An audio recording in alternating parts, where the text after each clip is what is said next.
சினிமாவை நேசிக்கும் நேச நெஞ்சங்களுக்கு சினிமா கொட்டகையின் அன்பான வணக்கம்.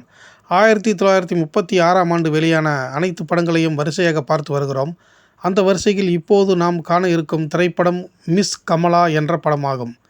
1931ஆம் ஆண்டு முதல் பேசும் படத்தில் நடித்ததுடன் 5 வருடங்களில் சினிமா தொழிலை தாம் நடிக்கும் பொழுதே பயின்றார். ஓய்வு நேரங்களில் நேரம் கிடைக்கும் பொழுதெல்லாம் நாவலை எழுதினார். அப்படி டி.பி. ராஜலட்சுமி எழுதிய நாவல்தான் கமலவல்லி என்பதாகும். இதை படமாக்க பல தயாரிப்பாளர்களிடம் பேசினார். அந்த தயாரிப்பாளர்கள் எல்லாம் புராண படங்களை மட்டுமே தயாரிக்க முன்வந்ததால் டி.பி. ராஜலட்சுமி தானே தமது சொந்த பட கம்பெனியை தொடங்கி இந்த படத்தினை எடுத்தார். ஸ்ரீ ராஜம் டாக்கீஸ் என்ற பெயரிட்டு படப்பிடிப்பு வேலைகளில் ஈடுபட்டார். சினிமாவுக்கு ஏற்றபடி திரைக்கதையை எழுதியவர் டைட்டிலில் உள்ள பெயர் வேடத்தில் தானே நடித்தார். திரைக்கதை, வசனம், இயக்கம், தயாரிப்பு, இசையமைப்பு பணி, எடிட்டிங் என்று பல தொழில்நுட்பங்களை கற்றுத் தேர்ந்தவர் டி.பி. ராஜலட்சுமி. அதனால் துணிவுடன் படப்பிடிப்பை தொடர்ந்தார். ஒரு பெண் இயக்குனராக எப்படி வெற்றி பெற முடியும் என்று ஏளனம் செய்தவர்கள் முன்பு கடுமையாக உழைத்து காட்சிகளை படமாக்கினார் டி.பி. ராஜலட்சுமி.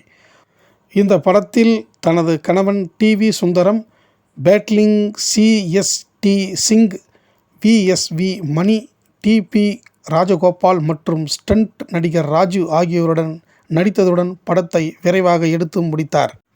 இந்த படம் பெண்ணியத்தை பேசும் படமாக மிளிர்ந்தது. ஆணாதிக்க உலகில் ஒரு பெண் எப்படி வாழ்வை வெற்றி கொள்ள முடிந்தது என்பதை சொல்லும் இந்த கதையில் தன் வாழ்வில் நடந்தவற்றை காட்சிப்படுத்தினார் டி.பி. ராஜலட்சுமி.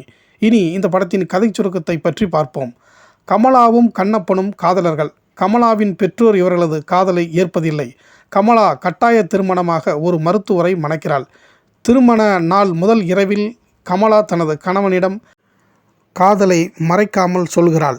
இதை கேட்ட டாக்டர் கண்ணப்பனுடன் கமலாவை சேர்த்து வைப்பதாக உறுதியளிக்கிறார்.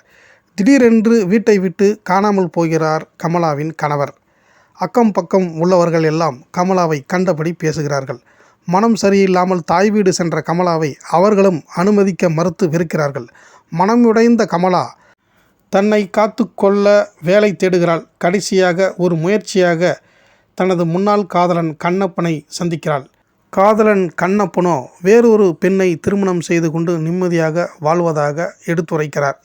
இதை கேட்டு அதிர்ச்சியை அடைந்த கமலா தற்கொலை செய்து கொள்ள முடிவெடுத்து ஒரு காரின் முன்பு விழுகிறாள். அந்த காரில் இருந்து இறங்கிய கண்ணப்பனின் தாய் தந்தையர் கமலாவை காப்பாற்றுகிறார்கள். அதன் பின் கமலாவின் வாழ்க்கை என்ன ஆனது என்பதே இந்த படத்தின் முடிவாகும். பெண்ணின் மன உணர்வுகளையும் ஏமாற்றத்தையும் மிக அருமையாக பதிவு செய்திருந்தார் இந்த படத்தில் டி.பி. ராஜலட்சுமி. இந்த படத்தின் கூடுதல் சிறப்புகள் என்னவென்றால், கதாநாயகியான டி.பி. ராஜலட்சுமியை கூலிக்கு அமர்த்தப்பட்ட குண்டர் குழு கடத்தும் ஒரு காட்சியை சித்தரிக்க ஒரு சண்டை காட்சியை படமாக்க முடிவு செய்யப்பட்டு அன்றைய சண்டை கலைஞர்களான பேட்லின் சி.எஸ்.டி. சிங் மற்றும் ஸ்டண்ட் ராஜு ஆகியோர்கள் பணியமர்த்தப்பட்டார்கள். வானொலி அன்று ஒரு பிரபலமாகாத ஒரு ஊடகமாக இருந்த காலத்தில் படத்தினுள் வானொலியில் ஒரு பாடல் கேட்கும் காட்சியை டி.பி. ராஜலட்சுமி வைத்தார். அது ஒரு அறிவியல் வளர்ச்சியின் முன்னேற்றமாகவே தெரிந்தது. மேலும் இந்த படத்தில் ஒரு பக்க ரீல் இருந்தது. அதில் கர்நாடக இசைக்கலைஞர் திருவாடுதுறை ராஜரத்னம் பிள்ளை அவர்கள் நாதஸ்வர இசையை இசையமைத்து கொடுத்ததுடன் ராஜலட்சுமியின் மீது இருந்த மரியாதையினால் சிறு ஊதியம் கூட வாங்கவில்லை என்றே சொல்லப்படுகிறது.